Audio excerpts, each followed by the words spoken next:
We had a story last week or the week before about a officer who shot a bunch of kittens. We now have another story from Texas, Central Texas, where a dog was shot by police after a warrant was served for an expired vehicle registration. This is a really strange story. A Leander police officer shot Vinny the German Shepherd when he says the dog and another German Shepherd came running at him when he was trying to serve a warrant. Lieutenant Daryl Parton, who's a spokesperson for the Leander police, said he said they were growling and closing distance very quickly.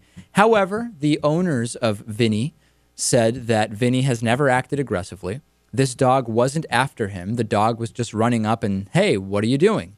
And they have a right to do that. This is my yard. This man shouldn't even have been there. He could have killed my husband's best friends, according to the wife there.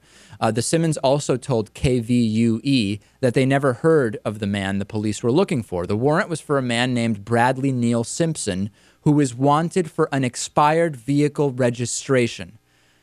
An expired vehicle registration, which in and of itself doesn't seem like it should trigger a warrant that is served by multiple officers. They show up at the wrong house.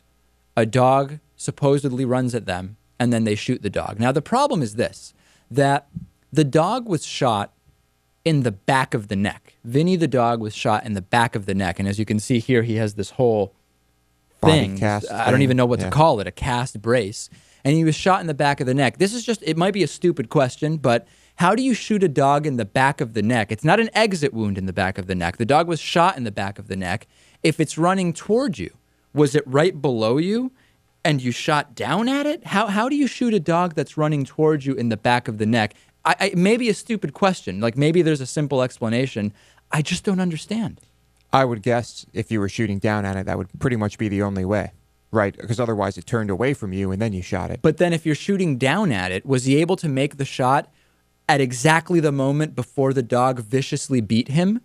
Because otherwise, if the dog was probably already sniffing his shoe, if the dog was already attacking him, you would think that the police officer might have some injury, and it would be more clear why he had to shoot the dog directly down in the back of the neck. I don't know. It just, again, it raises a lot of questions for me. And again, the broader question is, do we need to be serving warrants for vehicle registration issues? And now that we know that the shot was not the correct action, it appears the dog was not at all violent, shouldn't the police department at least pay for the vet bills? Is that too much to ask? Yeah. I don't know. Just too many questions for me, Lewis. Yeah. Facebook.com/David Pakman Show. Join us on Facebook. Plenty of cool behind-the-scenes stuff, hate mail, extra voicemails, all that stuff. We'll be back after this. A lot more to talk about. Glad you're with us today, Tuesday afternoon, Lewis. Very hot Tuesday. Back after this.